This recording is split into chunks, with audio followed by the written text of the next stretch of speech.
میں اس لائق نہیں کہ اس پاک نورانی قرآنی اللہ اس کے رسول قابل مرشدوں کے حکم کے مطابق چلنے والی مجلس میں کچھ بیان کر سکوں۔ فقط حکم کی تعمیل کے لیے حاضر ہوں۔ اگر میرے زبان و بیان میں کسی قسم کی غلطی ہو جائے تو اللہ کے واسطے معاف کریں اور اصلاح کرنے کی کوشش کریں۔ السلام علیکم ورحمۃ اللہ وبرکاتہ۔ یہ عرس المجلس کا آج تیسرا دن ہے اور وقت دیکھیے کتنی تیزی کے ساتھ گزرتا جا رہا ہے۔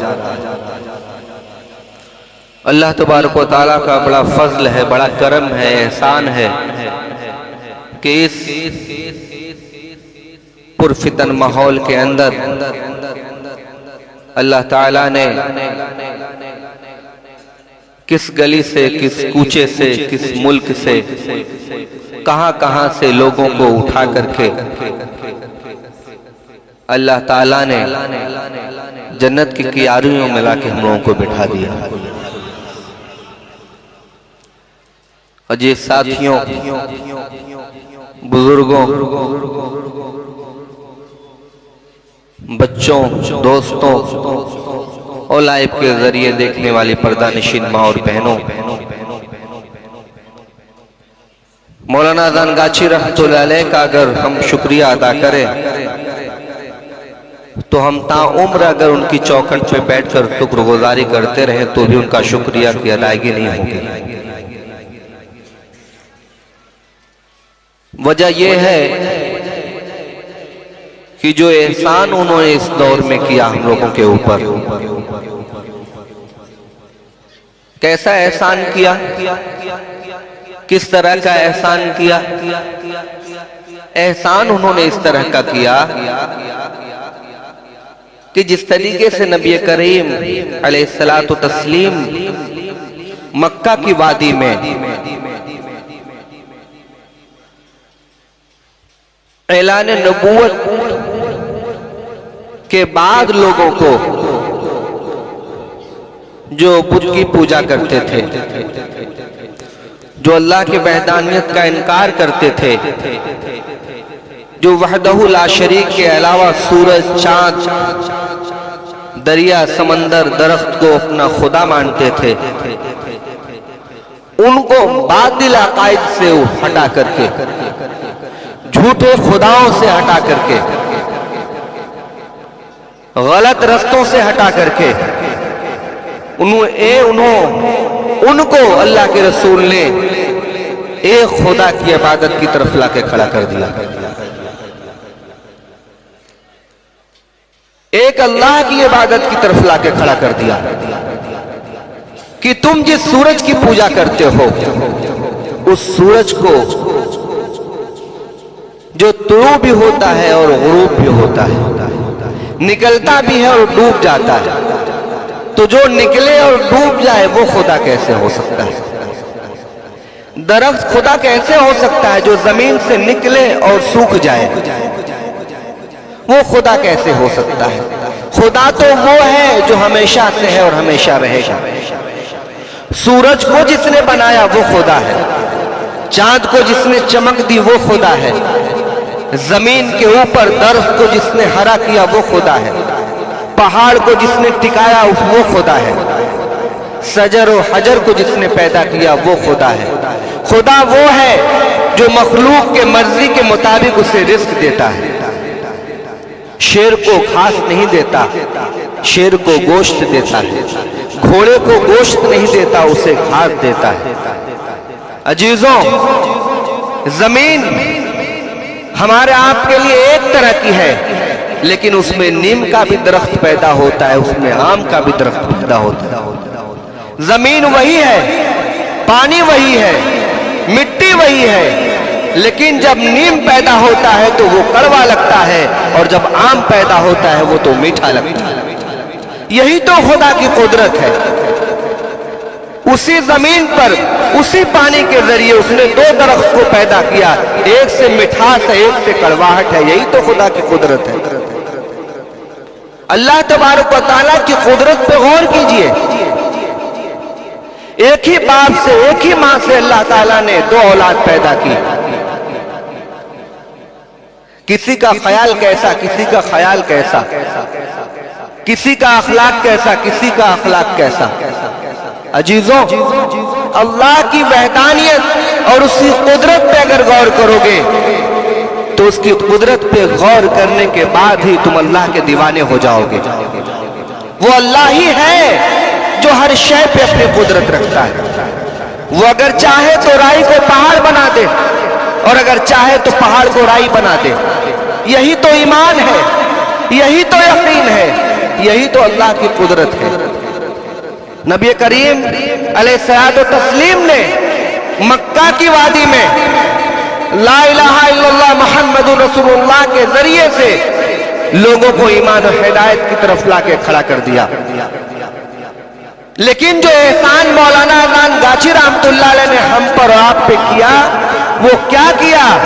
اسی توحید کو آپ نے حقانی انجمن دربار میں قائم کر دیا. آج دنیا میں لوگ نماز بھی پڑھتے ہیں، روزہ بھی رکھتے ہیں، زکوٰۃ بھی دیتے ہیں، حج بھی کرتے ہیں، قرآن بھی پڑھتے ہیں، لیکن کہیں سود کھاتے ہیں. جو وہ سود کھا لیا، نماز بھی برباد، روزہ بھی برباد، حج بھی برباد، زکوٰۃ بھی برباد. یعنی ایک عمل ایسا کیا جس سے کہ ساری نیکی تباہ ہو گئی.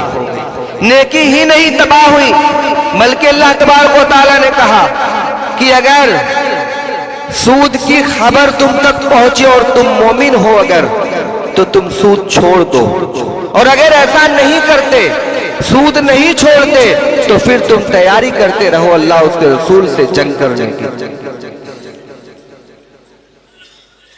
غور کرنے کی بات ہے کہ نہیں؟ پورے قرآن کریم کے اندر اللہ تبارک و تعالیٰ نے جنگ کا معاملہ مسلمانوں سے اگر کہیں کہا.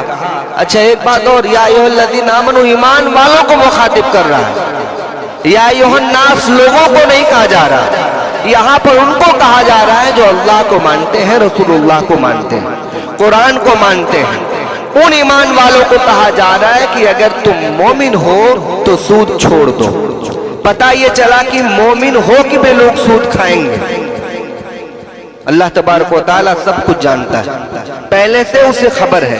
مومن اگر ہو تو تم سود چھوڑ دو، اگر ایسا نہیں کرتے تو پھر تیاری کرو اللہ اس کے رسول سے جنگ کرنے کی. اور احادیث مبارکہ میں ہے کہ جو اگر کوئی شخص کسی اولیاء اللہ کے ساتھ بغض و حسد رکھے تو اسے بھی کہا گیا کہ تم تیاری کرو اللہ اس کے رسول سے جنگ کرنے کی. کہیے سبحان اللہ. 2 بات ہے، ایک طرف ولی سے دشمنی اعلان جنگ ہے اللہ اس کے رسول سے، ایک طرف سود کو کھانا اعلان جنگ ہے اللہ اس کے رسول سے. دونوں سے بچایا مولانا اذان گاچی رحمت اللہ علیہ. یہی تو احسان کیا. احسان تو یہی کیا کہ اس پرفتن ماحول کے اندر اگر ہم نماز، وظیفہ، ذکر، زکوٰۃ، خیرات، صدقات، حج، روزہ سب کرتے رہیں اور سود بھی کھاتے رہیں تو پھر اس کا کوئی فائدہ ملے گا؟ ملے گا کوئی فائدہ؟ آپ حقانی انجمن دربار سے باہر نکلیے، باہر نکلیے اور چکر لگائیے دنیا کا. کوئی کہے گا کہ سود جو ہے وہ مباح ہے، یعنی کہ آپ لے سکتے ہیں، آپ اس کو مت کھائیے، غریبوں کو کھلا دیجیے. اب نبی کریم علیہ الصلوۃ والتسلیم کی حدیث مبارکہ دیکھیے. حضور فرماتے ہیں کہ وہ شخص کبھی مومن ہو ہی نہیں سکتا جو خود پسند کرتا ہو وہی دوسرے کے لیے پسند کرے. مومن وہ ہے جو خود پسند کرے اپنے لیے، وہی دوسرے کے لیے پسند کرے. اور جو اپنے لیے پسند کرے اس کو دوسرے کے لیے نہ پسند کرے وہ مومن ہے ہی نہیں. تو ہم سود نہ کھائیں اور غریب مسکین مسلمان کو سود کھلائیں تو یہ مومن کہاں ہے؟ تو مومن ہے ہی نہیں. تو یہ کچھ لوگوں کا خیال یہ ہے کہ جو انٹرسٹ ہے بینک کا اس کو خود مت استعمال کیجئے، اس کو غریب مسکین کو دے دیجئے. یہ کچھ لوگوں کا خیال ہے. کچھ لوگ یہ کہتے ہیں کہ یہ پوری طرح جائز ہے، آپ اس کو کھائیے، اس میں کوئی دقت قباحت کی بات نہیں۔ کچھ لوگ کہتے ہیں اس کو کسی غریب مسکین کو مت دیجیے، اس کا لیٹرن باتھ روم وغیرہ روڈ وغیرہ بنائیے۔ ان تمام چیزوں سے غور کرنے کے بعد کہیں نہ کہیں لوگ ملوث ہیں، لیکن آئیے مولانا اذان گاچھی رحمۃ اللہ علیہ کے دربار میں کیا کہا؟ کیا کہا؟ کہا جو تمہارے لیے نہیں وہ میرے لیے نہیں، جو میرے لیے نہیں وہ تمہارے لیے نہیں۔ سود حرام ہے تو حرام ہے تو حرام ہے، یہ کسی صورت میں کسی کے لیے جائز ہو نہیں سکتا۔ اور یاد رکھیے جو سب سے بڑا گناہ ہوتا ہے اس کی سب سے بڑی سزا ہوتی ہے۔ جو گناہ سب سے بڑا ہے اس کی سزا سب سے بڑا۔ زنا کرنے والے کے لیے اللہ اس کے رسول سے اعلان جنگ نہیں ہے، چوری کرنے والوں کے لیے اللہ اس کے رسول سے اعلان جنگ نہیں ہے، اگر کسی کی نماز قضا ہو جائے تو اس کے لیے اللہ اس کے رسول سے اعلان جنگ نہیں ہے۔ زکوٰۃ کا حقدار ہے، زکوٰۃ ادا کرنے میں کوتاہی کرتا ہے تو اس کے ساتھ اللہ اس کے رسول سے اعلان جنگ نہیں ہے۔ اگر کسی کو قتل کر دیتا ہے تو اس کے ساتھ اللہ اس کے رسول کے اعلان جنگ نہیں ہے۔ پتہ یہ چلتا ہے کہ جتنے بھی اللہ اس کے رسول کی نافرمانیوں میں شمار ہونے والی عمل ہے ان کو کر دینے کے بعد اعلان جنگ نہیں ہے، لیکن سود کھانے کے بعد اللہ اس کے رسول سے اعلان جنگ ہے۔ تو پتہ یہ چلا کہ سب سے بڑا کوئی گناہ اگر ہے تو وہ سود ہے، اور سود کی خباثت یہ ہے کہ جب کسی انسان کے جسم میں یہ داخل ہوتا ہے تو سب سے پہلے اس کے دل پہ اٹیک کرتا ہے، سب سے پہلے اس کے دل پہ اٹیک کرتا ہے، اور دل پہ اٹیک جو کرتا ہے تو اس انسان نیک انسان کو سود کھانے کی نحوست سے اسے بد انسان بنا دیتا ہے۔ اللہ اس کے رسول کے مطابق وہ چلتا تھا، نماز پڑھتا تھا، روزہ رکھتا تھا، حج کرتا تھا، زکوٰۃ دیتا تھا، اور نیک اعمال صالح میں وہ گرفتار تھا، اللہ اس کے رسول کی عبادت میں مشغول تھا، لیکن حرام جیسے ہی وہ کھایا، نماز میں غفلت، ذکر میں غفلت، فکر میں غفلت، وہ اس کی کیفیت ایسی بدل گئی کہ وہ دیندار تھا کبھی لیکن اب دنیا دار ہو گیا۔ اب وہ شخص جو اللہ اس کے رسول سے محبت کرتا تھا، اب اس کو اللہ اس کے رسول سے محبت کے بجائے دنیا کی طرف اس کی رغبت بڑھنے لگی، دنیا سے محبت کرنے لگا۔ جو انسان صالح تھا اب وہ بدی کی طرف آنے لگا، جو انسان حق بات بولتا تھا اب حق اور باطل میں اسے سمجھ ہی اس کی ختم ہو گئی۔ پتہ یہ چلا یہ اتنا زہریلا زہر ہے کہ جسم میں انٹری جب کرتا ہے تو وہ جسم کو نہیں مردہ کرتا بلکہ دل کو مردہ کر دیتا ہے۔ اور یاد رکھیے جب دل مردہ ہو جائے تو بندے کو ایمان کی روشنی نہیں ملتی، کیونکہ ایمان جو ہے وہ دل میں ہے۔ دل میں جب ایمان داخل ہوتا ہے تو اسی دل کی روشنی سے اللہ تبارک و تعالیٰ انسان کے خیالات، اس کے سوچ، اس کے عقائد، اس کے مقاصد، اس کے معاملات کو بدل دیتا ہے، اور وہ انسان دل کی کیفیت کی وجہ سے دنیا سے دین کی طرف آ جاتا ہے۔ لیکن یہ جو سود ہے یہ دل کو ہی مردہ کر دیتا ہے، دل پہ ہی اٹیک کرتا ہے، تاکہ اب مثال یوں لے لیں آپ، جیسے گاڑی ہے، موٹر ہے، اس میں انجن ہے، تیل جب آپ ڈالیں گے ٹنکی میں تو وہ جو ہے وائل کے ذریعے، پائپ کے ذریعے انجن میں انٹری کرتا ہے، پھر وہ گاڑی بڑھتی ہے۔ لیکن اگر اس تیل کو جو انجن تک پہنچتا ہے اسی کے بیچ میں روک دیا جائے، آپ کے گاڑی کا چکا بھی صحیح ہے، بریک بھی صحیح ہے، لائٹ بھی صحیح ہے، سب کچھ صحیح ہے، لیکن جو اصل کنیکشن تھا جس سے گاڑی آگے بڑھتی اسی کو روک دیا گیا۔ اب آپ کی گاڑی چاہے کتنی مہنگی ہو، چاہے کتنی اچھی ہو، چاہے کتنی خوبصورت ہو، لیکن وہ 100 روپے کا پیٹرول جو ہے آپ پہ کروڑ روپے کی گاڑی میں نہیں پہنچے گا تو آپ کی کروڑ روپے کی گاڑی برباد ہے، 100 روپے کی، 1000 روپے کی بھی گاڑی برباد ہے۔ گاڑی چاہے جتنی مہنگی ہو، چاہے جتنی مہنگی ہو، لیکن چلنا اس کو 100 روپے پیٹرول سے ہی ہے۔ اسی طریقے سے انسان چاہے 10 منزل مکان میں رہے، چاہے غریب کی جھوپڑی میں رہے، لیکن رزق حلال کے ذریعے ہی وہ کامیاب ہو سکتا ہے۔ اگر اس کے حلال اسے نہیں مل رہا تو وہ کروڑ روپے کی بلڈنگ میں رہ کے بھی ہدایت یافتہ نہیں ہو سکتا، اور معمولی سے جھوپڑی میں رہ کے اگر اس کے حلال کھاتا ہے تو اللہ کا دوست ہو جائے گا۔ میرے عزیزوں،